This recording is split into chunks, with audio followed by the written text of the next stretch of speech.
लोए सब साहो। लक्ष्मी निवास निलयम विलीन विलयम निधाय है दिवीरम। आत्मानुशासनमहं वक्षे मोक्षाय भव्यानाम्। आचार्य गुणभद्र स्वामी द्वारा विरचित ये है आत्मानुशासन ग्रंथ है। हमने देखा था श्लोक नंबर 184 में कि मृत्यु के पश्चात मित्र भी शत्रु है, शोक नहीं मनाना चाहिए, अपनों का भी। उसके बाद लिखा इष्ट वियोग में शोक करने वाले की स्थिति कैसी होती। कोई अपना यदि मर जाए, खत्म हो जाए, तो उसके वियोग में दूर चला जाए, हमसे छोड़ के चला जाए, तो उसके वियोग में कैसी स्थिति होती है जीवन। यदि तू स्त्री पुत्र मित्रादि के मरण में दुखी होगा तो तेरी क्या स्थिति होगी, इसका वर्णन आगामी शब्द में करते हैं। पढ़ते हैं अपन। अपर मरणे मत्वा मिया तलंगप्यमे सदब्रु। अपर मरणे मत्वा मिया अलंघ्यत मेरुदन्। विलपतितरां स्वस्मिन् मृत्यो तथास्य जडात्मना। विभय मरणे भूयः साध्यं यशः परजन्म वा। कथमिति सुधी शोकं कुर्यान्नतीपि न केनचित्। गृहलंघ्य है वर्ण स्वजन का फिर भी रोदन करे क्यों। और स्वयं का मरण निकट लख अति विलाप जो करे विमोह। निर्भय मरण साध्य अतिशय यश और प्राप्त हो। तब लोग कैसे उसको मिले सुधी मरने पर किंचित करो न शोक। क्या लिखा कि अपने से भिन्न स्त्री पुत्रादि का अनिवार्य मरण होने पर भी जो उन्हें अपना जानकर रोता हुआ विलाप करता है, वह स्वयं का मरण निकट आने पर उससे भी अधिक अतिशय विलाप करता है। ऐसे मूर्ख आत्मा को भय रहित मरण से प्राप्त होने वाला प्रचुर यश और उत्कृष्ट परलोक कैसे प्राप्त होगा, अर्थात नहीं होगा। इसलिए बुद्धिमान जीवों को किसी का मरण होने पर भी किसी प्रकार का शोक नहीं करना चाहिए। क्या कहते हैं कि देखो, भले अपने हैं, सगे संबंधी है, किंतु अपने से भिन्न है, प्रत्यक्ष में दिखाई देते हैं कि नहीं देते। उस दिन कहा था ना मैंने, जब बालक का जन्म होता है तो वो सबसे अनजान होता है, कोई रिश्ता नहीं होता उससे। जन्म से पहले क्या रिश्ता था? कोई रिश्ता नहीं था, जानते भी नहीं थे एक दूसरे को। तो आज अपने कैसे हो गए, कैसे हो गए अपने? कुल मिला के बात यह है कि वो प्रत्यक्ष में ही भिन्न दिखाई देते हैं। स्त्री पुत्र माता पिता मकान दुकान परिवार सब प्रत्यक्ष में ही दुखी भिन्न दिखाई देते हैं। तो यदि इनका वियोग हो जाए, यदि वो छोड़ के चल जाए, तो इसमें कोई नया आश्चर्य की बात नहीं है। समझ आया? नए आश्चर्य की बात नहीं है। तो दुखी क्यों होता है, किस बात का दुख करता है, क्यों इतना विलाप करता है, क्यों इतना रोता है? कहते हैं कि जो रोने वाला है, ऐसे मूर्ख आत्मा को भय रहित मरण से प्राप्त होने वाला प्रचुर यश और उत्कृष्ट लोक कैसे प्राप्त होगा? भाई जिसको मरण का भय होता है ना, उसको उत्कृष्ट लोक प्राप्त नहीं होता, परलोक प्राप्त नहीं होता। कोई मर जाए तो दुखी होता है और अपने मरण का भय करता है, मेरी भी एक दिन ऐसी हालत होने वाली है। तो डरता क्यों है?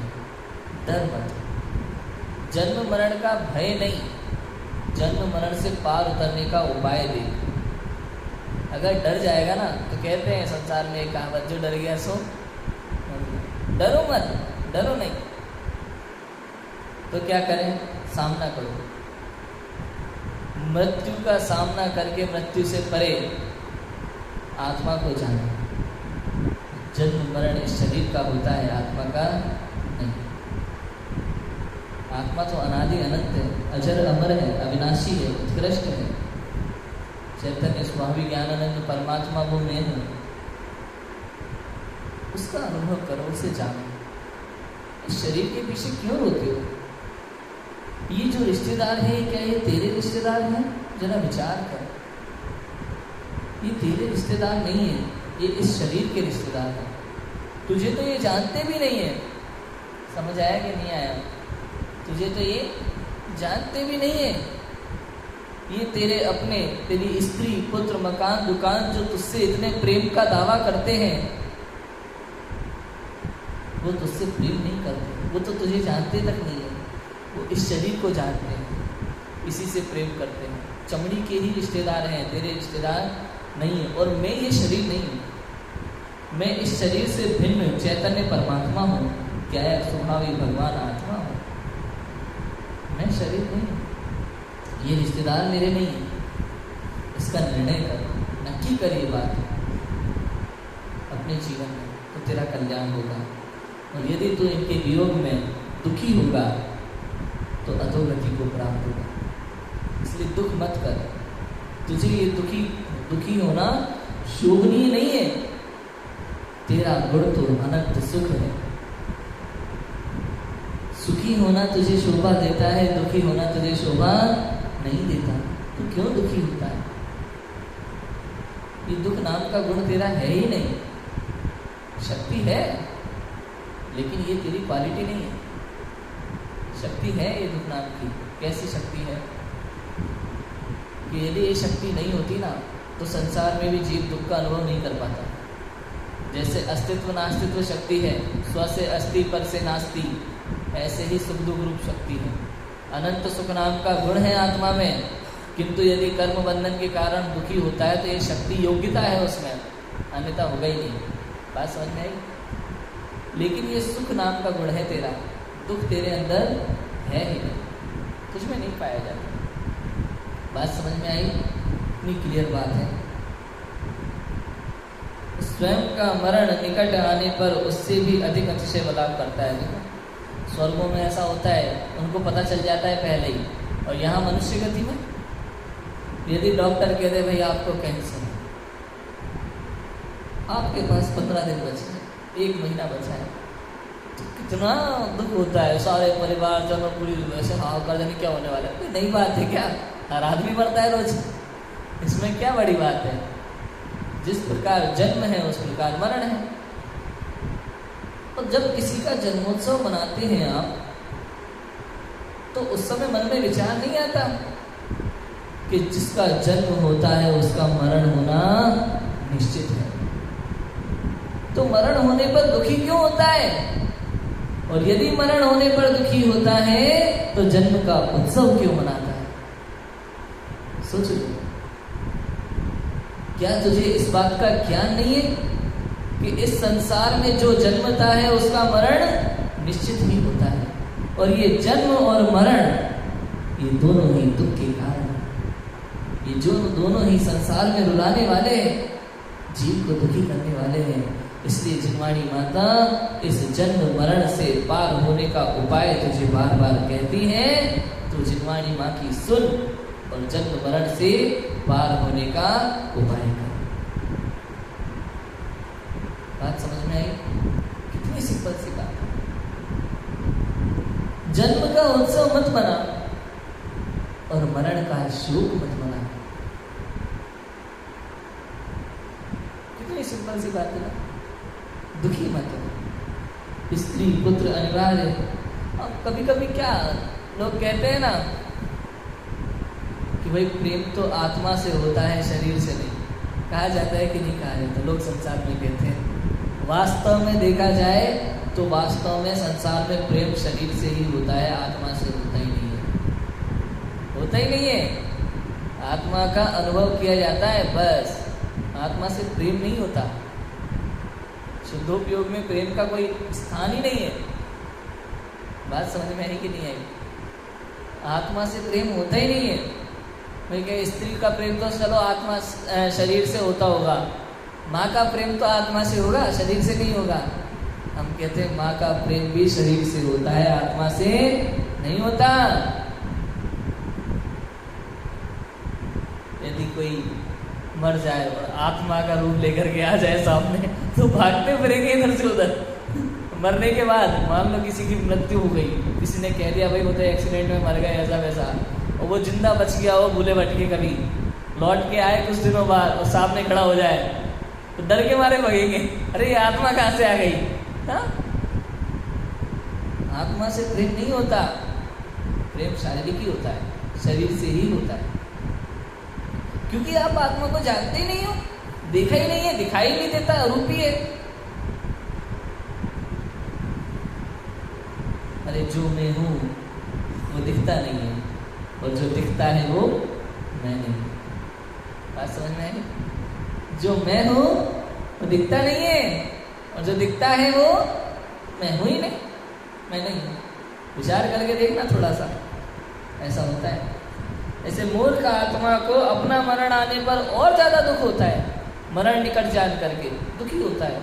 कभी कभी तो कैसा लगता है जैसे आप वीडियो देखोगे, कुछ देखोगे, किसी ने मरण की खबर सुना दी हमें, अरे वो तो ऐसा हो गया, तो उनके साथ ऐसा हो गया, दुखी हो मतलब, अगर ऐसा मेरे साथ हो जाएगा तो क्या होगा। भले कुछ नहीं हो रहा अभी तुम्हारे साथ, बैठे हो आराम से, फिर भी परेशान हो रहे बैठे बैठे, ये कौन सी बात हुई? महामूर्खता है। फ्री वर्ड में दुखी हो रहे, किसने कहा सुनो तुम्हें पता है वो पड़ोसी बब्बा है ना, बहुत बीड़ी पीते थे, कैंसर से मर गए। अगर ऐसी दशा मेरी होती तो क्या होता? नहीं है ना, दुख किस बात का? अरे हो तो भी दुखी नहीं होना, कुछ भी हो जाए, ये शरीर है, शरीर मेरा नहीं है। दुखी हो गए, मोह का बहुत बड़ा कारण है ये दुख, ये मोह के कारण से हो रहा है, और हमें मोह का त्याग करना है, तो हमें इसमें दुखी होना छोड़ना चाहिए। कारण छोड़ेंगे तभी तो कार्य होगा ना। भाई मोह का कारण क्या है? पर द्रव्यों में प्रीति। हम पर द्रव्यों को अपना मान रहे हैं, इस कारण से सुखी दुखी होते हैं। तो हम पर द्रव्यों को अपना मानना छोड़ देंगे तो सुखी दुखी होना छूट जाएगा, मोह छूट जाएगा। समझ आई बात? कुछ भी हो रहा हो, कुछ भी होता है, टेंशन नहीं। इंसान तो इंसान जानवरों के मरने का दुख मनाते हैं, मनाते कि नहीं मनाते? एक खबर थी भाई, किसी का कुत्ता खो गया था, मिल नहीं रहा था, इतना परेशान कि क्या बताएं। मैसेज करते हैं दुनिया भर में, स्टेटस डाल रहे हैं, फेसबुक पे स्टोरी, इंस्टाग्राम पे स्टोरी, हमारा कुत्ता नहीं मिल रहा, हमारा कुत्ता नहीं मिल रहा, हमारा कुत्ता नहीं मिल रहा। क्या हुआ? कहीं निकल गया होगा, स्वतंत्रता से अपना जीवन जी रहा होगा, इसमें से चिंता की क्या बात है? नहीं, हमारा पालतू था, बड़ा प्यार करते थे सब घर वाले उससे, दुखी। वास्तव में इस मनुष्य जीवन की महत्ता को समझ ही नहीं पाए। ये मनुष्य जीवन किस लिए है? आए थे किस काम से, करने लगे क्या काम, धोना था निज आत्मा, धोबन लागे चाम। आत्म कल्याण के लिए मनुष्य बल तुझे प्राप्त हुआ था अनंत पुण्योदय से, किंतु तूने शरीर में और शरीर के रिश्तेदारों में अपना पूरा जीवन व्यर्थ करा दिया। इसलिए बार बार चेताते हैं, चेत जा, चेत जा। बार बार जगा रही है जनवाणी माता, हम जागते ही नहीं। जागो जागो जागो चेतन, तुम्हें जगाने को मंगल अवसर आया, देखो मार्ग बताने को। हो कालनाद से भटक रहा, घुमा चारों गतियां, ये नरभव फिर नहीं मिलेगा, नहीं मिलेगी घड़ियां। तू ही तो प्राणी भगवन है, चेतना लक्षण है। तू ही तो प्राणी भगवन है, चेतना लक्षण है। तू विचार तो कर, जनवाणी माँ बार बार जगा रही है, तू जागता ही नहीं, जागता ही नहीं। अपने स्वरूप को जान, कितना आनंद भरा हुआ है। तू ही ज्ञाता, तू ही दृष्टा, तू तो सुखमय है। क्या बताती है जनवाणी माता? अपना स्वरूप तो देखो, विचार तो करो, अनुभव तो करो। कैसे गुणगान है तेरे, तेरी बात है, तेरी बात, तेरी प्रशंसा है। तुझे अपनी प्रशंसा सुनकर उल्लास नहीं आता? शरीर की प्रशंसा सुनकर तो बड़ा कुछ होता है, तेरी आवाज अच्छी है, दिखने में बड़े स्मार्ट हो, बोलते बड़ा अच्छा हो, तब तो खुश हो जाता है। यहाँ जिनवाणी माता शरीर का नहीं, तेरा गुणगान कर रही है, तुझे उल्लास नहीं आता? तू ही ज्ञाता, तू ही दृष्टा, तू तो सुखमय है, गुण अनंत का धारी तू है, तू तो गुणमय है। मात्र जानना और देखना हो, मात्र जानना और देखना काम तुम्हारा है, द्रव्यों से भिन्न सर्वथा न्यारा न्यारा है। तू ही तो प्राणी भगवन है, चेतना लक्षण है, तू ही तो प्राणी भगवन है, चेतना लक्षण है। कितनी गजब की बात है, कैसी मीठी लोरिया है ना, सुनने में कितना आनंद आता है। हम विचार ही नहीं करते, अपने स्वरूप का विचार नहीं है एक पल के लिए भी, और शरीर के रिश्तेदारों के लिए मरे जा रहे, मरे जा रहे। पूरी जिंदगी वो हमें दुख देते रहे, अंत में मर जाए तो भी हम उनका शोक मनाते हैं, 4 आंसू गिरा कर कहते हैं आदमी बहुत अच्छे थे, भले कभी जिंदगी में इज्जत नहीं की हो, ठीक से बात नहीं की हो, रोए जाएंगे, भले आदमी थे, क्या भले आदमी थे। अपना विचार करना अपने स्वरूप का कि तू भगवान है, कहाँ दूसरों की भलाइयों के पीछे पड़ा हुआ है। बात समझ में आई कि नहीं आई? इतनी सी बात है। तो क्या कहते हैं, इसलिए बुद्धिमान जीवों को किसी का मरण होने पर भी किसी प्रकार का शोक नहीं करना चाहिए, नहीं करना चाहिए। तो क्या करें, हंसे मरण हो जाए किसी का तो हंसना चाहिए? नहीं, समता भाव को धारण करो, साम्य भाव धारण करो, जन्म और मृत्यु दोनों को समान दृष्टि से देखना स्टार्ट करो, समता भाव को धारण करो। परिस्थिति संसार में कैसी भी हो, वस्तु स्वरूप तो ऐसा ही है, जो हो रहा है, जैसा हो रहा है वही होना था, वैसा ही हो रहा है, ऐसा विचार करो और शांत रहो, इसी में तेरा कल्याण है। स्त्री पुत्रादि का मरण होने पर उनका अपने से संबंध प्रत्यक्ष छूट जाता है, फिर भी जो जीव मोह से उन्हें अपना मानता हुआ रोता है, विलाप करता है, वह जीव स्वयं का मरण होते समय अत्यंत शोक अवश्य करेगा ही करेगा। स्वयं का मरण समय कितना शोक करेगा, दूसरे के मरण पे इतना कर रहा है। स्त्री, पुत्र, मकान, दुकान, पति, लगा लो, स्त्री है मतलब पत्नी, और स्त्रियों के लिए पति। किसी का मरण पर शोक नहीं करना, पति हो या पुत्र हो या पत्नी हो या माता हो, पिता हो, परिवार हो, कोई भी हो, साम्य भाव। अरे आयु उतनी ही थी, आयु पूरी हुई तो मरण हो गया, इसमें नया क्या है बताओ? सबकी आयु होती ना, किसी की 80 साल है तो किसी की 40 साल है, किसी की 50 साल है, किसी की 10 साल ही है, किसी की 5 साल है तो किसी की 2 साल है। कोई होता है तो पैदा होते ही मर जाता है, कोई 6 महीने में मर जाता है, कोई 8 महीने में मर जाता है। सबकी अलग अलग आयु है, आयु कर्म का उदय है, जितनी बंदी है उतना जिएगा। जिस समय मरण होना है, 3 लोक में कोई उसे बचाने में समर्थ नहीं, ऐसा है। क्योंकि जब एक इष्ट का वियोग होने पर शोक होता है, तो स्वयं का मरण होने पर तो सभी का वियोग हो जाता है। इसलिए जिसे पुत्रादि का वियोग होने पर शोक होता है, उसे मरण भय से रहित समाधि मरण नहीं होता। मनुष्य भाव व्यर्थ चला जाता है। मनुष्य भाव में यदि मरण होना है तो समाधि मरण पूर्वक देह छूटे तो ही तेरा कल्याण है। और ऐसे जीव जो शोक करते हैं मरण पे, उसको मृत्यु महोत्सव प्राप्त नहीं होता, समाधि मरण नहीं होता उसको। अतः समाधि मरण से इस लोक में प्राप्त होने वाला यश और परलोक में प्राप्त होने वाला उत्कृष्ट पद भी उसे कैसे प्राप्त होगा?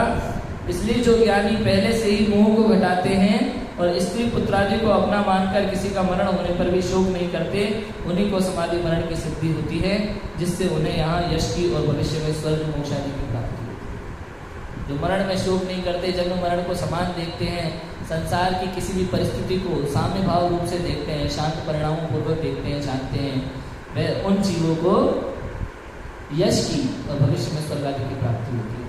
समाधि पूर्व मरण पूर्वक उनकी देह छूटती है, ऐसे जीव। आगे कहते हैं देखो, शोक का कारण और फल तथा उसके अभाव की प्रेरणा बताते हैं। देखो क्या कहते हैं कि ये शोक किससे होता है और इसके कारण क्या होता है, ये बात आगामी शब्द में कहते हैं, पढ़ते हैं हम। हानि शोकस्ततो दुःखं लाभाद्रागस्ततः सुखं तीन हानां शोकः सन् सुखी स्यात् सर्वदा सुखी। कि इष्ट हानि से शोक दुख और इष्ट लाभ से राग सुखी, अतः हानि में शोक रहित हो सुधी सर्वदा रहो सुखी। क्या कहते हैं कि इष्ट सामग्री की हानि से शोक होता है और उस शोक से दुख होता है, इष्ट सामग्री की प्राप्ति से राग होता है और उस राग से सुख होता है। इसलिए बुद्धिमान लोग इष्ट की हानि होने पर भी शोक रहित होते हुए सदा सुखी रहते हैं। देखो इष्ट अनिष्ट की सामग्रियां होती हैं कि नहीं होती? अरे इष्ट और अनिष्ट ये हमारी मान्यता में होता है, वस्तु में नहीं, सामग्रियों में नहीं होता। किसी सामग्री में हम इष्ट अनिष्ट की कल्पना करते हैं और सुखी दुखी होते हैं।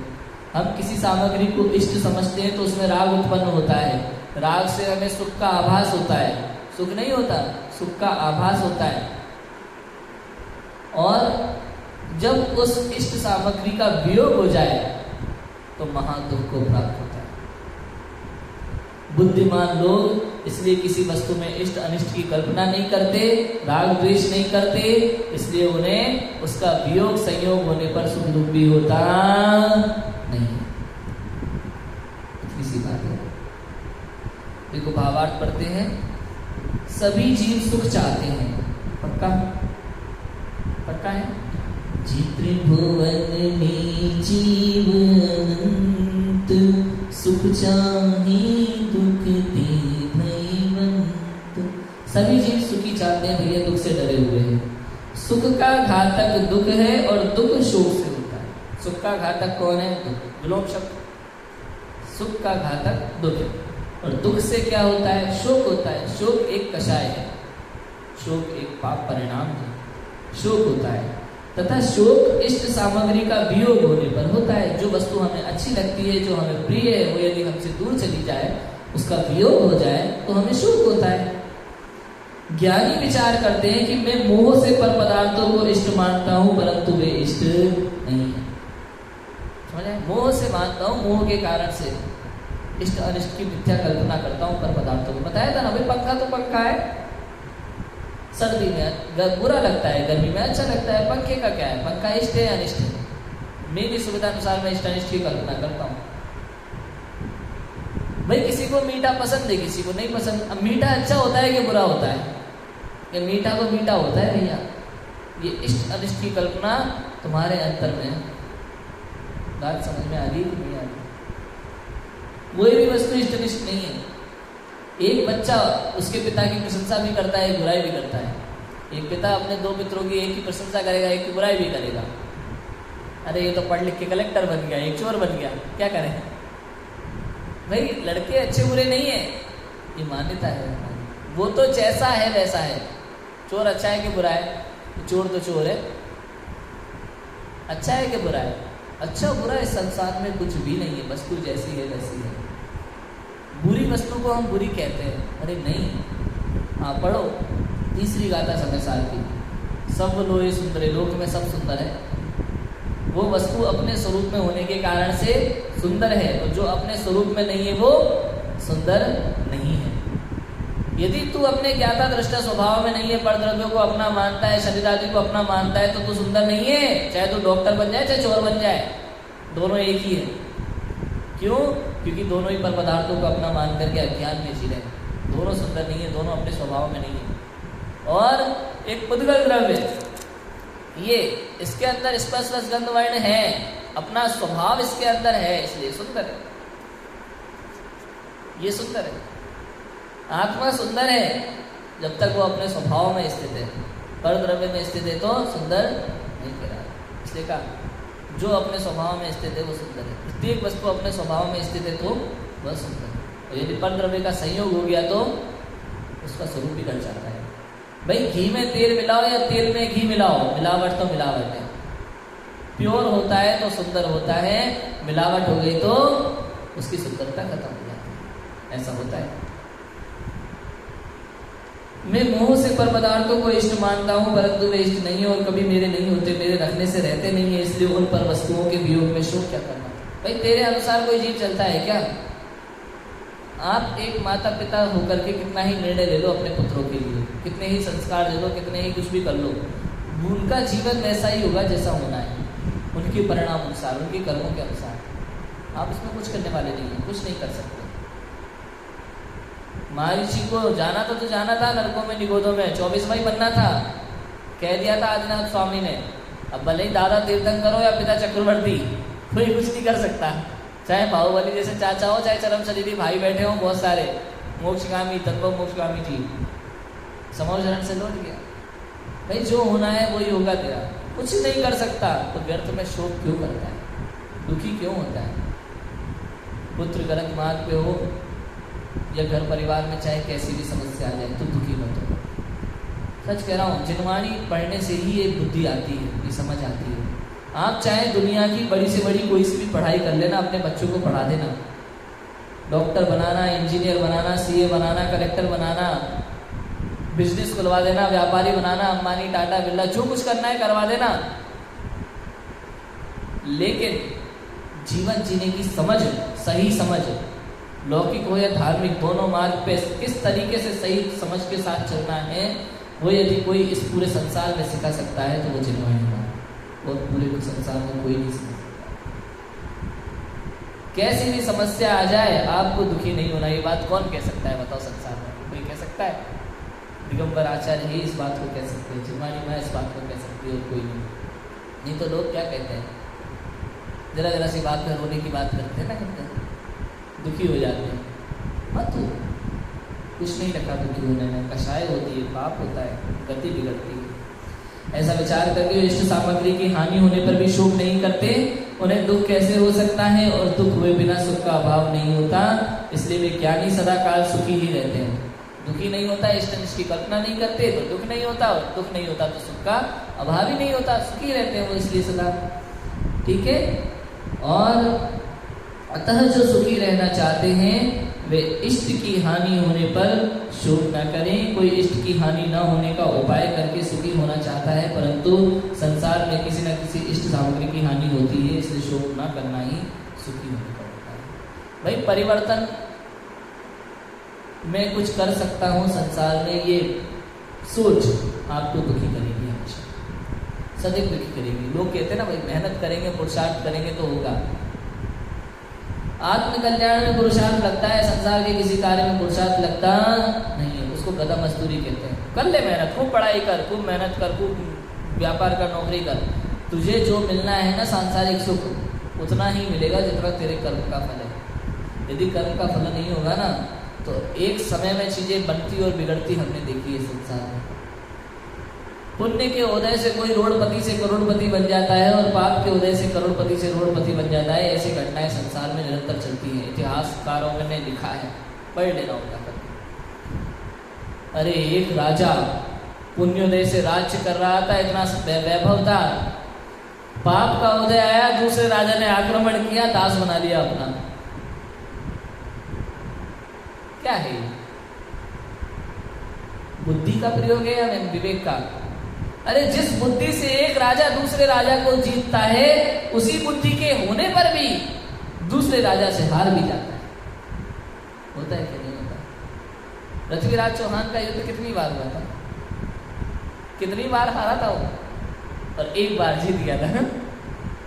उतनी ही बुद्धि थी, उतना ही विवेक था, फिर भी इतनी बार हारा और एक बार जीत गया। और वो राजा जो एक बार हारा था, उसी बुद्धि से अगर इतनी बार लड़ के जीत रहा था तो भी एक बार हार गया कि नहीं हार गया?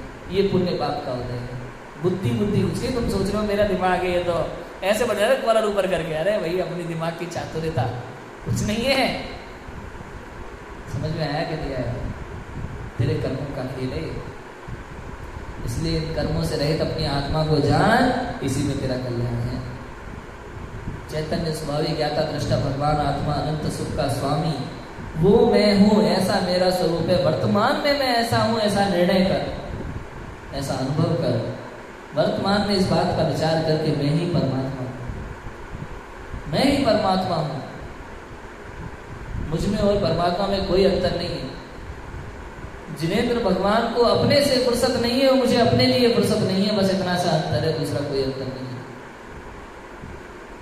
कोई अंतर नहीं है। वो अपने को देखते हैं और मैं अपने को देखता ही नहीं हूँ, इतना सा ही तो अंतर है। बाकी जो उनके अंदर है वही मेरे अंदर है। जो निगोद में सोही मुझ में सोही मोक्ष मजान, अंतर भेद कछु भी नाई, भेद गिने संसार। कुछ भी भेद नहीं है, जैसे परमात्मा है वैसा ही मैं हूँ। तो इस बात को समझें हम और अपने कारण स्वभाव रूप को, परमात्मा स्वरूप को पहचाने और पर्याय रूप में भी परमात्मा बना प्रकट करें। इसी मंगल भावना से की बात को ध्यान देते हैं। ओम नमः शिवाय।